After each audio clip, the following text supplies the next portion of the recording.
آیت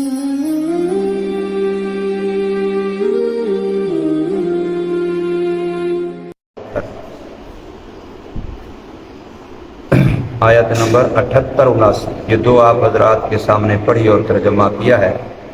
اس میں اللہ تبارک و تعالی نے دو عظیم اور بڑے واقعوں کی طرف اشارہ کیا ہے۔ ایک واقعہ یہ تھا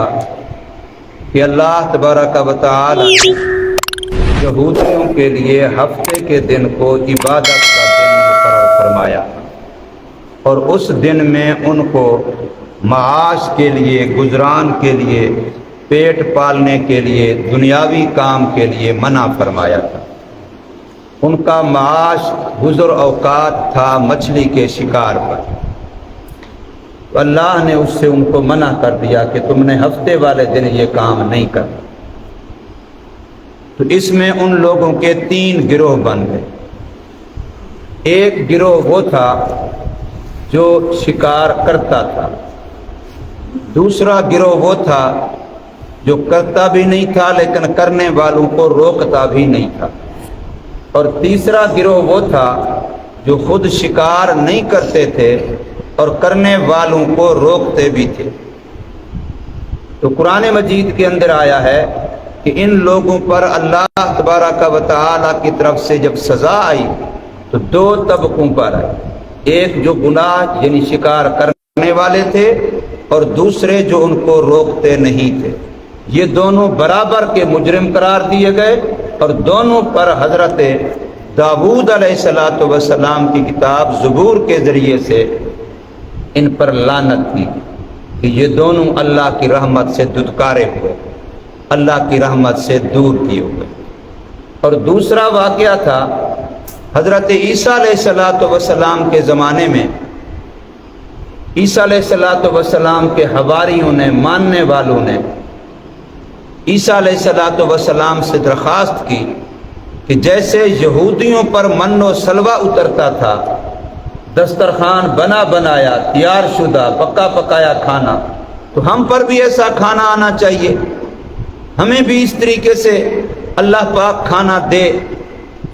ان کو ملتا رہا ہے، 40 سال ملتا رہا ہے میدان تیہ میں، تو ہمیں بھی تو ملے نا،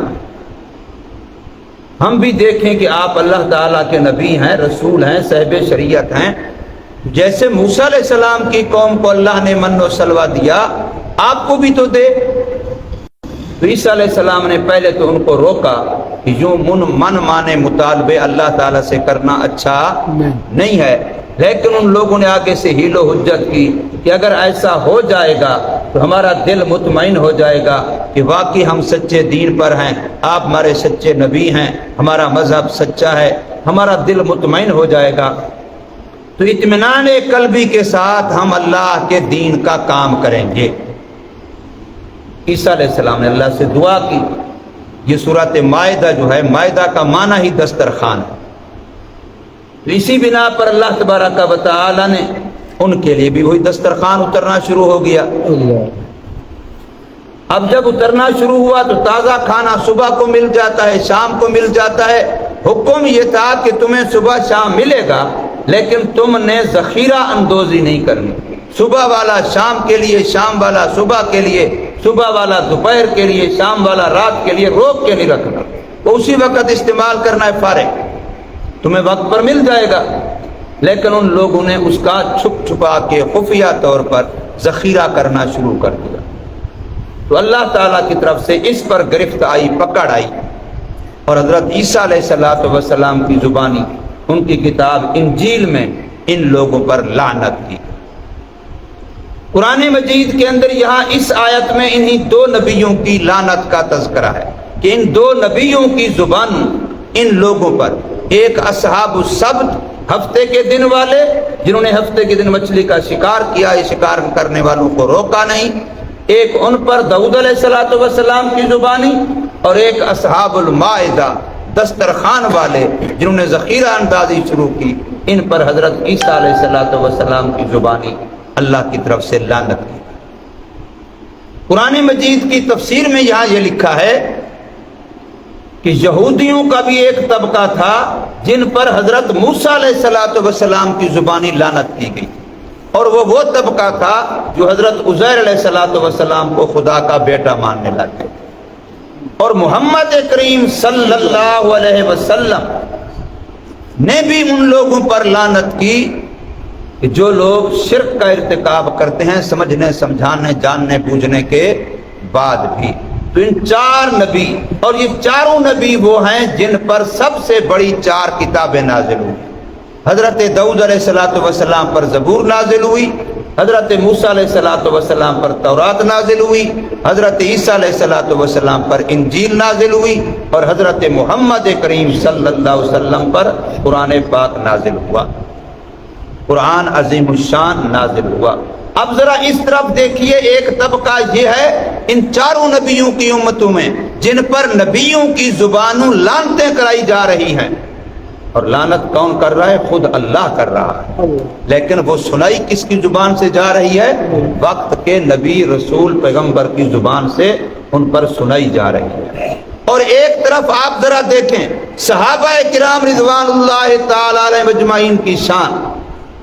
حضور صلی اللہ علیہ وسلم کی امت کے جو لوگ دین کا کام کرنے والے ہیں ان کی شان دیکھیں۔ حضور صلی اللہ علیہ وسلم کی حدیث رات ہی ہم نے فضائل اعمال میں پڑھی، آپ صلی اللہ علیہ وسلم تشریف لائے، دیکھے آگے صحابہ خاموشی کی حالت میں بیٹھے ہیں، غور کی حالت میں بیٹھے ہیں، آ کر کے پوچھا کہ آپ کس وجہ سے خاموش ہیں؟ تو فرمایا ہم دل ہی دل میں اپنے اللہ کو یاد کر رہے ہیں، سبحان اللہ، ہمارا یہ بیٹھنا اللہ کی ذات کے لیے ہے، اللہ کے ذکر کے لیے ہے۔ تو حضور صلی اللہ علیہ وسلم سے قسم لی کہ کیا خدا کی قسم تو واقعی اسی مقصد کے لیے بیٹھے ہو اور کوئی مقصد تمہارا یہاں بیٹھنے کا نہیں ہے؟ پھر انہیں قسم دے کے جواب دیا کہ جی ہاں، ہم اس کے علاوہ کسی اور مقصد کے لیے نہیں بیٹھے۔ تو پھر حضور صلی اللہ علیہ وسلم نے فرمایا کہ میں نے قسم تم سے کسی بدگمانی کی وجہ سے نہیں لی، بلکہ قسم اس لیے لی ہے کہ ابھی ابھی میرے پاس اللہ تعالیٰ کی طرف سے حضرت جبریل علیہ السلام نازل ہوئے ہیں، اور آپ نے آ کر کے فرمایا کہ اللہ تبارک و تعالی آپ کی اس جماعت صحابہ کرام کو سلام کہہ رہے ہیں، سبحان اللہ، اللہ تبارک و تعالی ان کو سلام کہہ رہے ہیں، اللہ کا سلام پہنچانے کے لیے میں آیا ہوں، لیکن اس لیے سلام پہنچا رہے ہیں کہ یہ اللہ کو یاد کرنے کے لیے بیٹھے۔ تو میں نے قسم اس لیے لی تم سے کہ کہیں اس میں کوئی اور وجہ نہ ہو سلام کی۔ اب پتہ چلا کہ صرف اور صرف یہی وجہ ہے کہ تمہارا یہاں بیٹھنا جمع ہونا صرف اللہ کی یاد کے لیے ہے۔ اس وجہ سے رب کائنات سید الملائکہ حضرت جبریل صلی اللہ علیہ وسلم کو بھیج کے سید الانبیاء محمد الرسول اللہ صلی اللہ علیہ وسلم کی زبان اطہر سے ان صحابہ کرام کو اپنا سلام پہنچا۔ سبحان اللہ، کتنا عظیم کام ہے۔ اب یہاں میرے اور آپ کے لیے سبق کی بات یہ ہے، سوچنے کی بات یہ ہے، ہمارے لیے میسج اور پیغام یہ ہے کہ جن لوگوں پر یہاں لعنت کا تذکرہ ہوا ہے اس کی وجہ کیا ہے؟ تو یہاں ان آیات مقدسہ میں اس کی 4 وجہ بیان کی گئی ہیں۔ پہلی وجہ اس کی قرآن مجید یہ بیان کرتا ہے کہ ان لوگوں نے اپنے دین میں غلو کیا تھا۔ اللہ نے روکا کہ لا تغلو فی دینکم غیر الحق، کہ دین کے اندر غلو نہ کرو، دین مقرر ہے، دین وہی ہے جو اللہ نے دیا ہے، نبی صلی اللہ علیہ وسلم نے سمجھایا ہے، صحابہ کرام رضوان اللہ اجمعین نے آگے امت کو پہنچایا اور کر کے دکھایا ہے۔ دین وہی ہے، خدا کے لیے اس میں نہ ایک ذرے کی کمی ہو سکتی ہے، نہ ایک ذرے کی زیادتی اور اضافہ ہو سکتا ہے۔ بس 100 ہے تو 100 ہے، 101 ہو جائے گا تب بھی 100 نہیں رہے گا، اور اگر 100 سے 1 کم ہو جائے گا تب بھی 100 نہیں رہے گا۔ تو 100 ہے تو 100/100 ہے۔ دین وہی ہے جو اللہ نے دیا ہے، نبی پاک صلی اللہ علیہ وسلم نے دیا ہے، اور صحابہ کرام رضوان اللہ اجمعین نے عمل کر کے پہنچا کر کے دکھایا ہے۔ تو دین وہی، اس دین میں غلو نہ کرو، کمی بھی نہ کرو، زیادتی بھی نہ کرو۔ ایک پہلی وجہ جن لوگوں نے دین میں غلو کیا، ایک وجہ ان کی یہ ہوئی لعنت کی، اور دوسری وجہ اس کی یہ قرآن مجید ارشاد فرما رہا ہے کہ ولا تتبعوا اہواء قوم، کہ دینی رہنما لوگوں کی خواہشات کی اتباع کریں اللہ کی مرضی کو چھوڑ کے، یہ دیکھیں کہ لوگ میری واہ واہ کیسے کریں گے، لوگ مجھے ہدیے کیسے دیں گے، لوگ مجھے سلام کیسے کریں گے، لوگ مجھے اچھا مولوی کیسے کہیں گے، لوگوں کی واہ واہ کہ وہ کیا چاہتے ہیں، جو وہ چاہتے ہیں میں وہی کروں۔ لوگوں کی نفسیات کو دیکھو، لوگوں کی خواہشات و چاہتوں کو دیکھو، بس جو ہوا چل رہی ہو اسی کے ساتھ تم بھی چل پڑو۔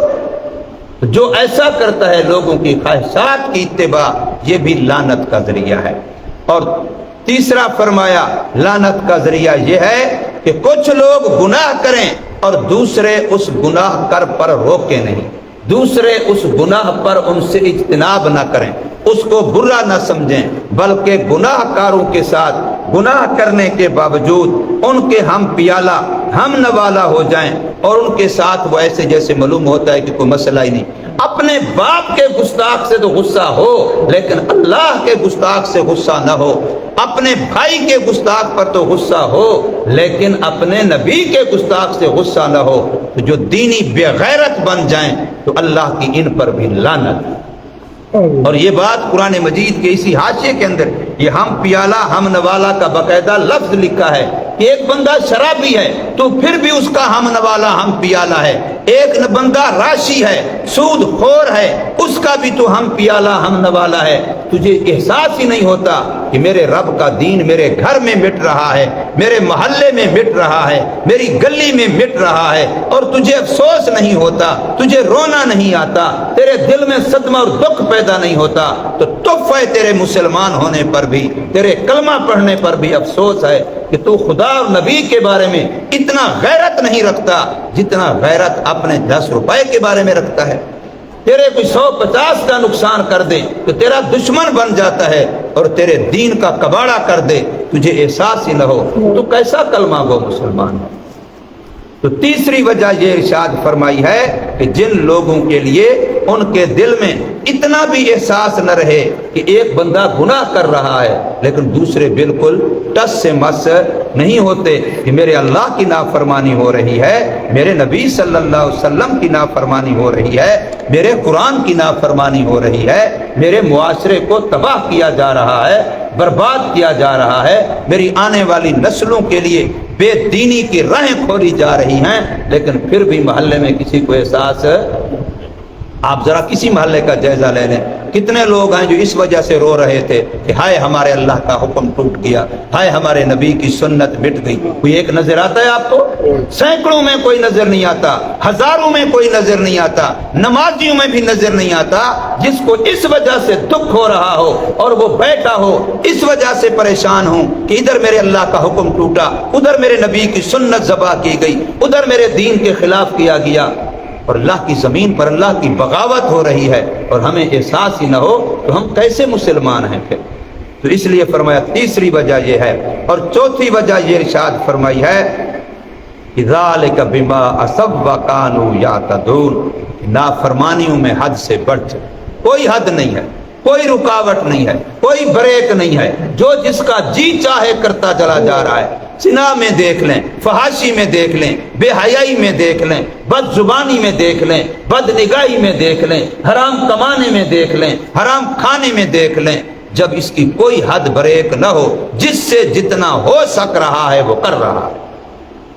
تو فرمایا یہ 4 اسباب ہیں، جس وقت قوم کے اندر لوگوں کے اندر یہ بات آ جائے گی تو پھر اللہ کی طرف سے لعنت اللہ کے نبیوں کی زبان سے آئے گی۔ تو بتائیے پھر ایسے لوگوں کے لیے رحمت کا کہاں ٹھکانہ ہوگا؟ ان کے لیے اللہ کی طرف سے عنایتیں کہاں ہوں گی؟ ان کے لیے خیر کے فیصلے کہاں سے آئیں گے؟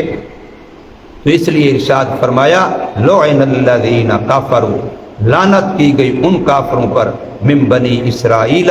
جو بنی اسرائیل میں سے تھے، علی لسان داؤد، حضرت داؤد علیہ السلام کی زبانی، و عیسیٰ بن مریم، اور حضرت عیسیٰ بن مریم کی زبانی۔ کیوں؟ ذالک بما عصوا وکانوا یعتدون، اس وجہ سے کہ تھے وہ نافرمانی کرتے اور حد سے تجاوز کرتے، کانوا لا یتناہون، تھے وہ نہیں روکتے تھے ایک دوسرے کو، ام منکر، گناہوں سے، فعلوا، جو وہ کرتے تھے۔